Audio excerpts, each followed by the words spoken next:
Hey everybody, I'm Chris Massey and welcome to the Chris Massey Music Show here on the American Hearts Radio Network. We're coming to you live tonight from our studio here in downtown Atlanta, and tonight is episode 7 of season 3 and the 45th episode of the Chris Massey Music Show. We are so glad you are tuning in with us tonight. Al, my friend, how you doing? I'm good, man. How's it going? Good. How was your weekend? Excellent. We were in Akron, Ohio. With the SOS band. Yep, about 10,000 people. 10,000 people. Great. Wow. It's great. It's crazy.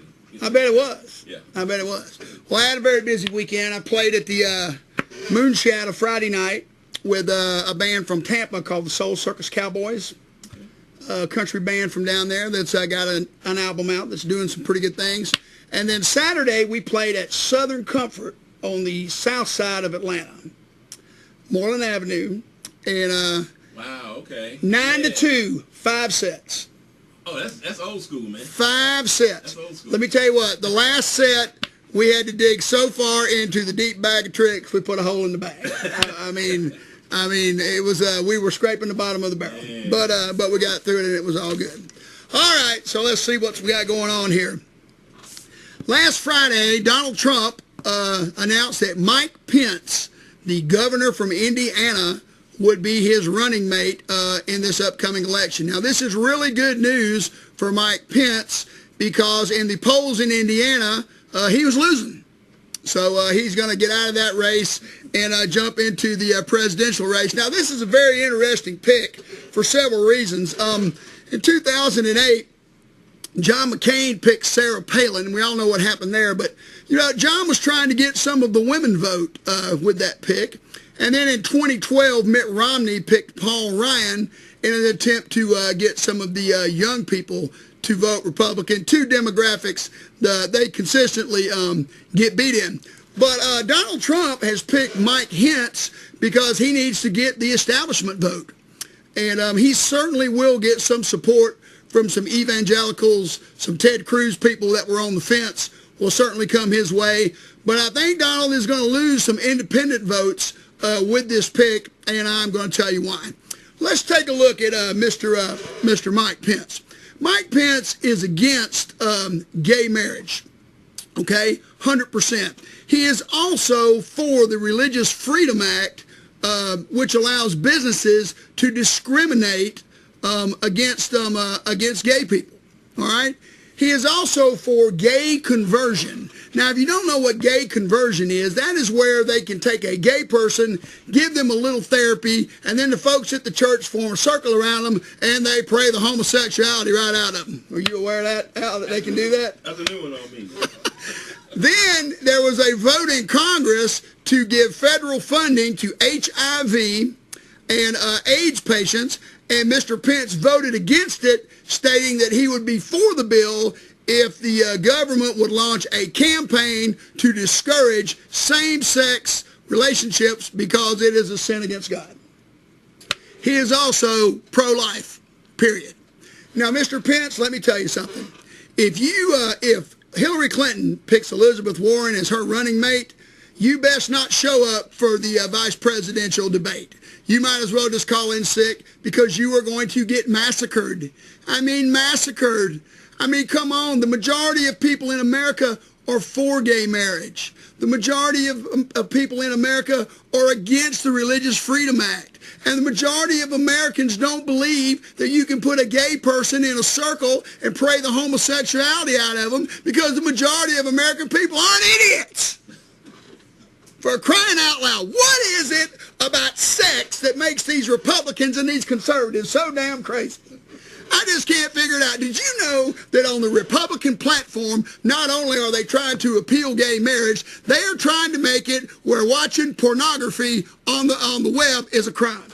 Did you know that? I didn't know that one either. Now, let's just get right down to the brass tacks here. And this is all about the Christian conservative right.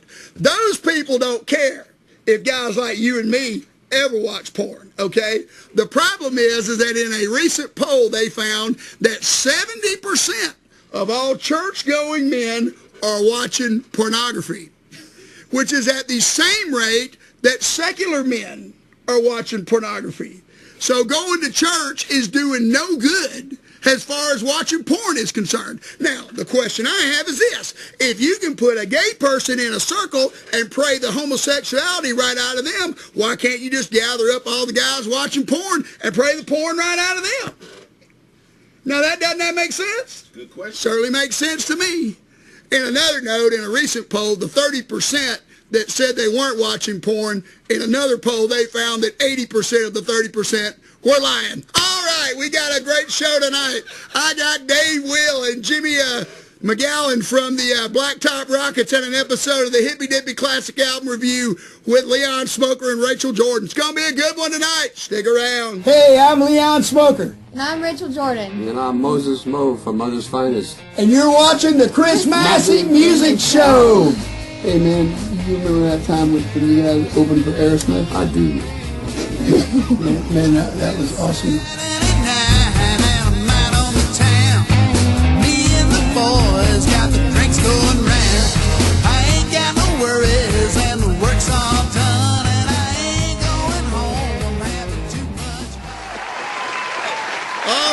We're back. My guests tonight are two fine musicians that have been laying down the rockabilly sound in Atlanta for a long time, and I'm so glad to have them here with me tonight. Would you please welcome to the Chris Massey Show, Mr. Dave Weil and Johnny McGowan of the Blacktop Rockets.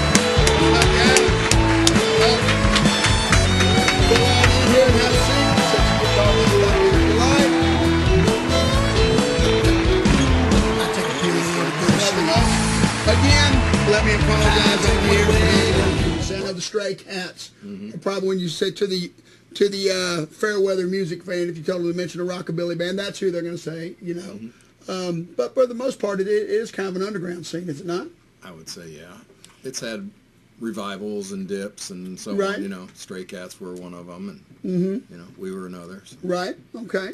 All right. And I mentioned Carolina and the Ramblers. Carolina's a friend of the show. Oh yeah. She's been on here, and both of you guys are big Star Bar bands, right? Well, we're fans of hers, and she's fans of ours. So we're all a good family of rockabilly here in Atlanta. I got you. So you didn't really start off with the rockabilly, though, did you, Dave? How'd you get going in this thing? Well, I hate to say how old I am, but I'm old enough that when I was coming up, the people I was listening to was, I guess what you'd call psychedelic, you know, the Cream, Right. the Doors, Jimi Hendrix. That Sure. was what I listened to when I first started buying vinyl, you know. Gotcha. And then, you know, progressed into listening to older blues stuff. You know, I listened to the London sessions that they did with the Stones and Chuck Berry and so Right. on, you know. Dug back into that. Eventually, in the mid-late 70s, got into punk rock, new wave stuff. Right, and that's where I got started. Yeah, 79, 80, doing that. Mm-hmm. And then there was this faction of those guys who listened to old rockabilly, like Gene Vincent, Eddie Cochran, stuff like Right. that. So Robert Gordon, Link Ray put out a couple albums that were just ridiculously good, and I got onto those and was like, wow, who are these cats? And that's when I knew who Carl Perkins was, and Elvis, of course. Made and the like that. transition. Yeah, made the transition. 'Cause I just digging deep, you know, and I going gotcha. back and finding the stuff that really, you know. It takes a while to Resonates find your with- way. I know for me it took about almost 30 years, 25 years to get to where I'm really doing what I really enjoy the most, and that's country, what I do now. Right. How about you, Johnny? Did you have to make the transition, or have you always been kind of in that vein? Well, growing up, my natural father played acoustic guitar. So when I was a kid, I was 5 years old, I started playing banjo. Because Okay. we went to Buddy's Barbecue, and they had the Knoxville Grass would play, featuring Wade Hill and his rockin' banjo, and I loved it. And my mom knew how to clog. I clogged. This is the '70s in Right. Knoxville, Tennessee. Yeah. And I just love that that sound. And I mean, you're East Tennessee. I mean, you're listening to bluegrass. Period. End of story. And so I kind of come up with that through that, listening to live music. And, in high school, listen to whatever's on the radio. But I remember a turning point because I started playing guitar. My mom remarried my stepfather, who was one of the most pivotal individuals in my life. And he played acoustic. And so he started showing me some chords on guitar. And some people get into music for chicks, some for money. Me, I started playing guitar to get out of lawn work. If I could keep him showing me guitar chords, That's then right. I wouldn't have to mow the lawn. The grass kept growing, huh? I got you. And so I started learning guitar that way. And I remember I was learning whatever was on the radio or what have you, and I had a really good guitar teacher. But I remember one day I just had it on the stereo playing. And I was playing, I was like, I'm playing this heavy rock stuff. And this song came on, and I was like, well, that's really cool. Because they just kind of played kind of one chord, and then about halfway through the song, they changed keys up a little bit higher. Blew my mind because I was used to this intricate stuff, and it was ZZ Top LaGrange. Oh, okay. And my brother goes, "Oh, if you like this," he goes, "Listen to this," and he gave me Robert Johnson and Stevie Ray Vaughan, and that kind of started me on the right path. And my cousin, who lived in Atlanta, he knew the Heart Fixers with Chicago Bob Nelson and Tinsley Ellis, and he knew these guys. And he said, well, if you like that, listen to this. And it was the Fabulous Thunderbirds. And once I heard that, I was like, this is better. And then that turned me on to the right path. And I had a buddy who was living in town in Knoxville, and he goes, well, if you like blues, he said, listen to this. And he gave me this pink record with these Wildcats looking on it, and it was Johnny Burnett and the Rock and Roll Trio. And once I heard that, I said, that's it. I'm combing my hair in a pompadour. I'm buying a vintage car and wearing two-tone shoes. Forget it. Yeah, I think Albie Scholl made that transition a long time ago, and has never looked back. Never looked back. Albie's a true, he's been on the same path for a long time, way back with the Finns and even with the Alley Cats with Tinsley, when they were just, when it wasn't cool to play the blues in Atlanta. They were doing it, back there in 79 and 1980. When I was living in Knoxville, I started playing rockabilly and blues, and it just seemed like people weren't into it. And I said, I got to get somewhere where they're into this stuff. And I come to visit my cousin down here, and he goes, oh, we're going to go see this guy, Luther Johnson. I was like, who is that? Remember Luther? And so we went and saw Luther Johnson with this guy, Jimmy Bowman, playing guitar. And he was just cool. He wore the cool 50s, outfits, had this cool Cadillac, and my cousin turned me on to this. And I flipped a coin. It was like Texas or Atlanta, GA. And I flipped the coin, looked at it, and it landed on Texas. And I went, F Texas, I'm going to Atlanta. Because he gave me this Tinsley Ellis record. And I thought, this guy's a local guy. And he's making it, and I'm going to follow in that footstep. So I'd say one of the mitigating factors for me coming here. Still am a big fan of Tinsley. Yeah, he's the man. He's great. He's the man, and has been for a. I was really, I played in the punk rock band up till about 1984, which was about the time that the satellites. Of course, I've been watching the satellites for a couple years, and that was the first time I saw Tinsley and the Heart Fixers over at the old Moonshadow Saloon over in Johnson Road. Record. And that's when I said, you know what, I'm too old to do this anymore, and sooner or later I'm not going to have hair to stick up, so just time to do something else. And I started off and kind of zigzagged my way to what I do now. Now the band has been together since 1993. Is that right? Started out as just a duo, me and a drummer. Okay. And was like that for a little over a year, close to 2 years. And I used to play his band, what was the name of the group? We called it Sweatin' Bullets back then. And I had a band, the Rockefellers, and I just moved to town and was working cash register at this grocery store, and these rockabilly dudes come through, and I said, we got to play some music. And so we started playing, and then we started playing with Sweatin' Bullets, and that's how I met Dave. And so we knew each other before we were playing together, of course, and Blacktop evolved into a more traditional rockabilly thing with adding the upright bass, and then I wanted to concentrate more on the singing, and so I figured I need a lead guitar player. My lead playing, so we had Greg Smalley joined, and he was with us for a couple 3 years. There was only, Johnny came on after that and was with us for a couple of years. We toured 95? A good bit. 95, 96. I think it was 96. Mm-hmm. Yeah. And so you guys played all over the country? Mostly up and down the East Coast. Some out, a little bit out west, and some big festivals and stuff. Okay. These rockabilly festivals that they have are just crazy how they draw people from all over Oh, the I world. bet. You know, I bet. Viva Las Vegas, and there's a big one up in Green Bay, Wisconsin. So.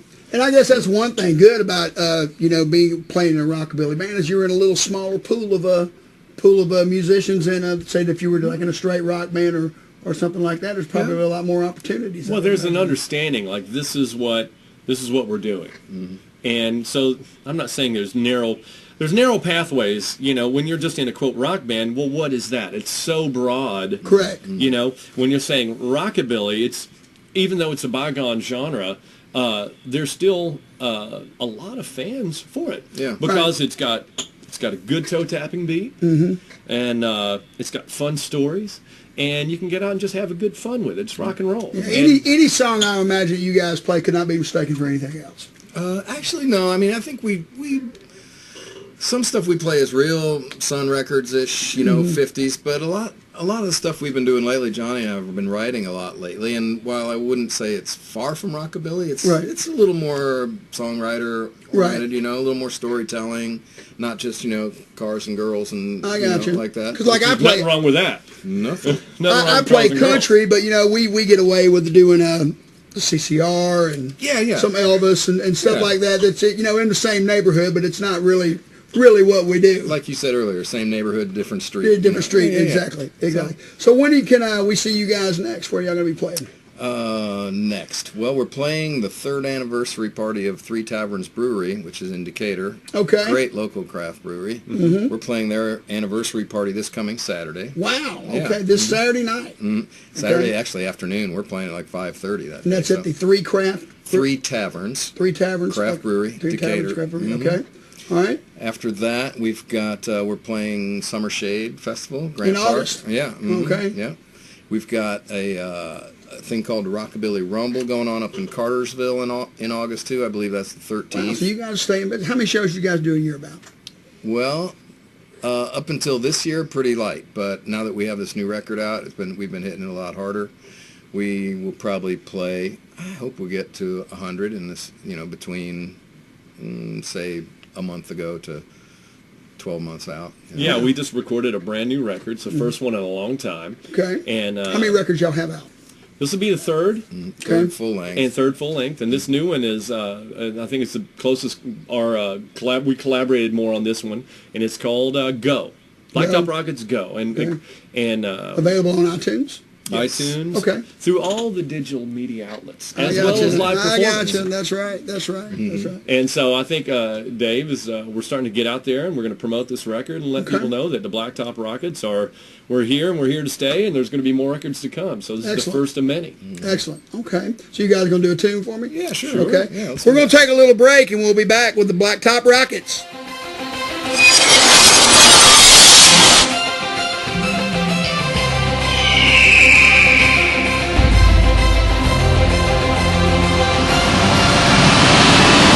American Hearts Radio, bringing the hearts of the world together.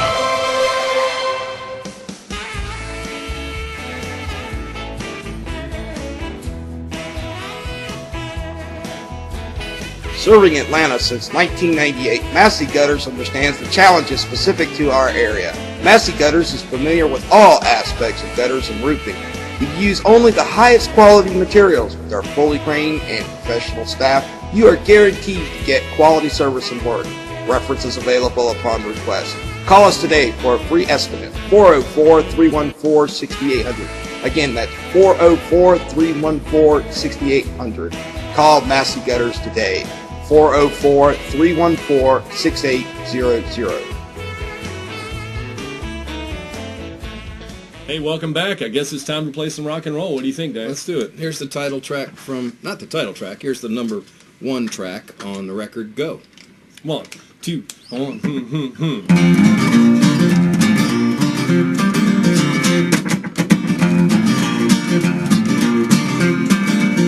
Where can she be? Where can she be? Been wringing my hands for the past 2 weeks. Where can she be?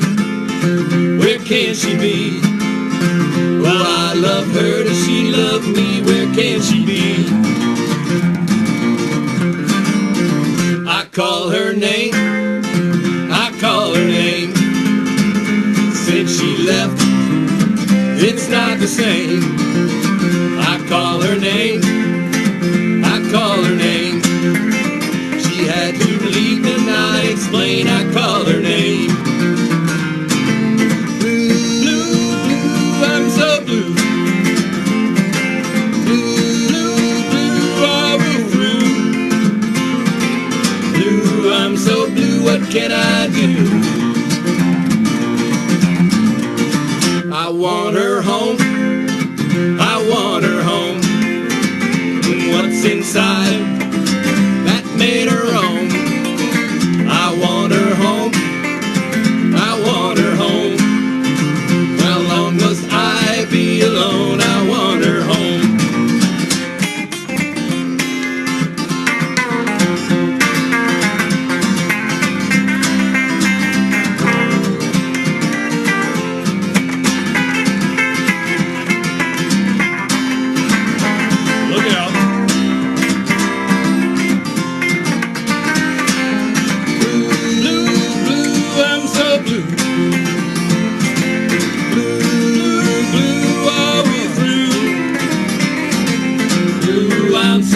What can I do?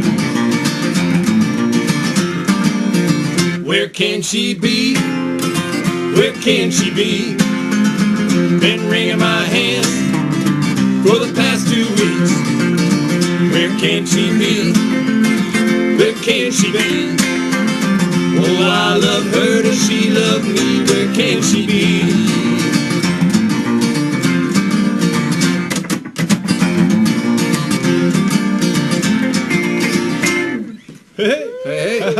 Thank you. Dave and Johnny from the Blacktop Rockets. Look for their new record, Go, available on iTunes. Catch them this Saturday. This Saturday? And where's that going to be at? 3 Taverns Brewery in Decatur, Georgia. All right. We'll be right back. Thanks, Chris.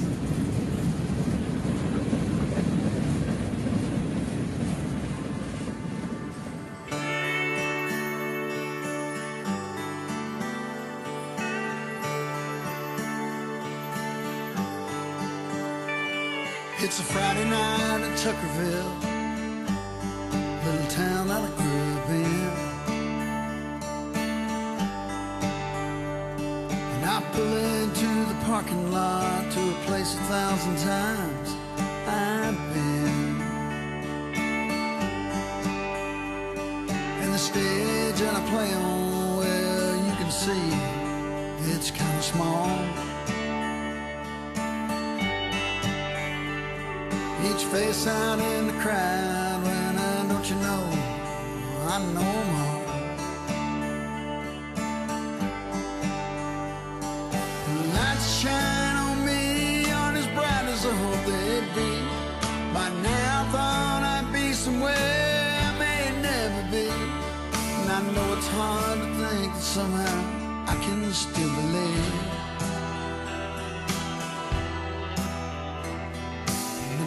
I've been dreaming, it comes true with every song I sing.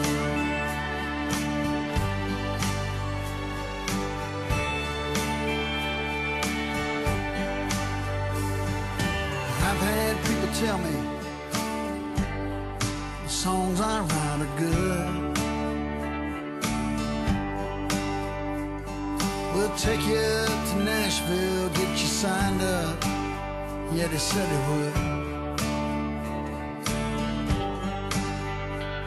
So I listen with a hopeful heart and keep strumming on this old guitar. Another year and I'm still here. All the talk I've heard ain't got me very far.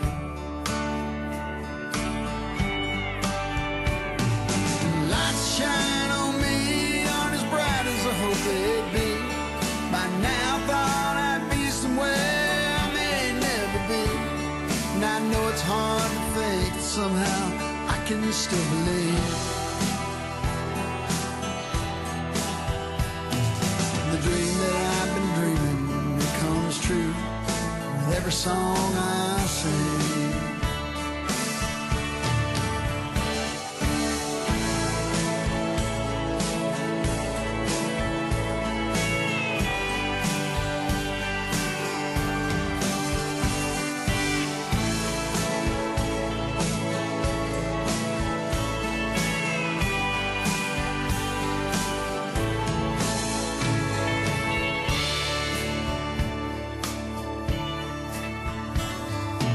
say I haven't made it, you know that'd be a lie. At home I got a pretty wife, kids that love me, and a place I can't call mine. And someone's got to be here to play this bar on Friday night. And if destiny has chosen me to be the one, with that I'm alright. Lights that shine on me aren't as bright as I hope they'd be. By now I thought I'd be somewhere I may never be. And I know it's hard to think that somehow I can still believe. The dream that I've been dreaming, it comes true with every song I sing. Every song I sing. Every song I sing.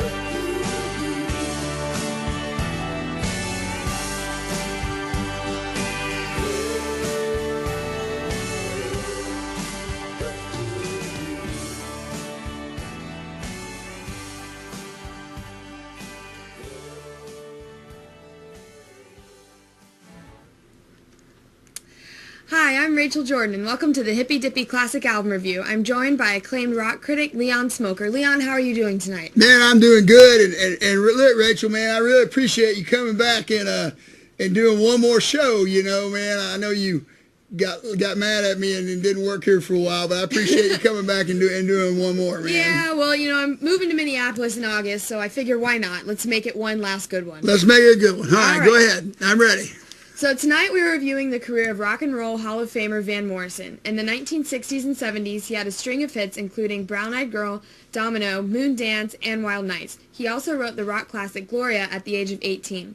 His unique singing style has sold millions of records and scored millions of fans. Leon, what is your take on Van Morrison? Well, in my opinion, the first record is the best, man. I mean, it just had some incredible guitar work on it, man. I mean, it just blew my mind. And then the other four albums after that, I mean, they were solid, and they scored some hits, you know, but things really started to go downhill in 1986 when Diamond Dave left the band and they replaced him with Sammy Hagar. That's when things really started to go north for those guys. Are you kidding me? What? You're doing a review of Van Halen. Yeah, so? You're supposed to be doing a review of Van Morrison. I am? Yes, didn't you listen to anything I just said? Well, no, I was just kind of waiting to talk. That's your problem. You don't listen. You don't care.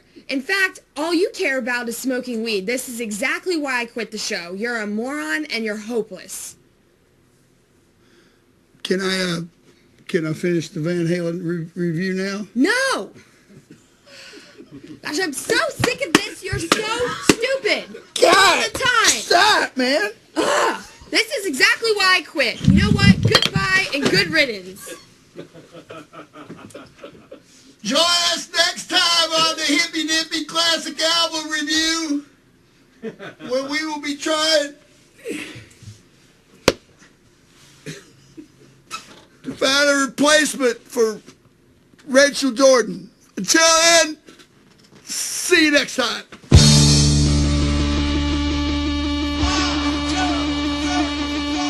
It's Leon Smoker with Rachel Jordon.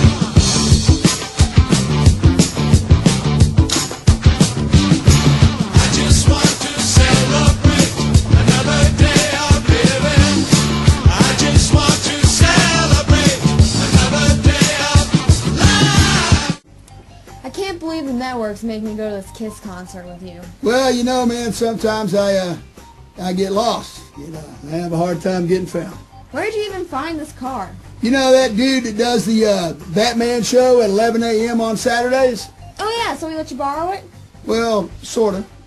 What do you mean, sorta? Well, I mean, my car broke down and I kind of sorta took his. Well, did you ask him for permission? No. So you stole it? Well, man, look, it's not really stealing, man. We're going to give it back to him after we get back from the concert. It's unbelievable. Now, look, man, when we get to the concert, I've got some weed in the glove box there, man, and I want you to put it in your purse and take it into the concert for me. Have you lost your mind? Oh, shit. What?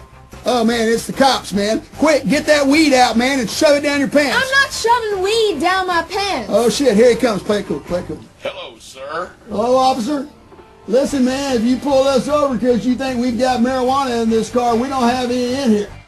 You were speeding. Yeah? Are you Leon Smoker? Yeah? Yeah, man, I'm Leon Smoker. Yeah, that's right, man. And this is Rachel Jordon. I've seen both your shows. Hi, officer. Man, you need to do a Yeah? Black Sabbath review. So you'd like to see us do a review of a Black Sabbath record, huh? You can go slow it down. Okay. All right, man. Well, listen, man, I really appreciate it. Man, that was close.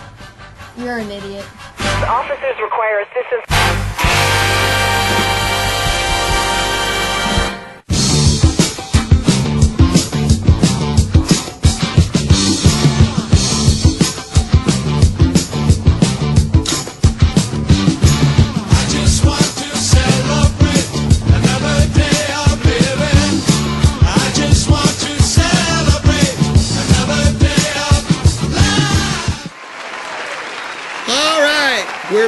We're back. Before I get into the closing statement, I'd like to thank Dave Weil and Johnny McGowan of the Blacktop Rockets for being on the show tonight and for being a guest on the Chris Massey Music Show. You will receive a 6-month supply of Rice-A-Roni, the San Francisco treat, a case of Turtle Wax, and a case of O'Doul's non-alcoholic beer. That's right, O'Doul's, for those moments in life when you only need to look like you're having a good time. All right. Okay. Now, earlier in the show, I was talking about why the Republicans get so crazy about sex. And the reason is because of what it says in the Bible. A book that was written 4,000 years ago that includes a story about a talking snake, people living to be 700 or 800 years old, people getting raised from the dead, 25 verses in this book that gives a man justification to slap the shit out of his wife. You can't eat pork, and they stone people for working on Sundays. And the stories go on and on and on. But the one that's always fascinated me is the story of Noah's Ark. Now, if you don't know, Noah was sitting at home one day, and God came down and spoke to him directly. You know, he did that a lot in those days, Al. He doesn't seem to do that much anymore. Told him he needed to build this massive sailing vessel, and that he needed to put a male and female of every species of animal on the planet on the boat, which has always raised the question that I have is this. If Noah was so smart to build the boat, how come he wasn't smart enough to not let mosquitoes get on the boat? You ever think about that, Al? Why it is he didn't do that? Now, this ship, according to Genesis, was 450 feet long. That's 150 yards. It was 4.5 stories high and 75 feet wide, and he used mud and straw and some other things to make this thing. Now, just to be on the record here, the largest wooden ship ever built on record on this planet, other than Noah's Ark, was 341 feet long, and it wasn't built until the 1880s. Okay? But anyway, so Noah built the ark. It sailed around for 40 days. God destroyed everything, and Noah came back, which would make everybody a descendant of Noah. That's the Japanese, the Chinese, the Hispanics, the whites, and the blacks. Man, you talk about diversity. Noah's family had it going on. I mean, you know, they had a little bit of everything going on there. Now, you say that. Now, here's what's interesting. 60% of Americans believe that this story is true. Okay? Now, you say that's crazy. Well, not really. Let me tell you what's crazier. Is that more people in this country believe that story than think that Hillary Clinton or Donald Trump will make a good president. That is where we are in this society. More people believe that fairy tale about Noah's Ark than believe that Hillary Clinton or Donald Trump could make a good president. Hillary Clinton was asked about Noah's Ark one time, and she said, well, it's a good story. That's all she said. They asked Donald Trump about it, and he said, well, I'm not sure, but I can guarantee you this. I could have gotten a much better deal on the financing and labor than the one that God gave him. All right, that's all we've got for tonight. Chris Edmonds, singer-songwriter, will be here next month. And like I always say, always love your woman. Take life as it comes. And when you get the chance, have too much fun. We'll see you next time.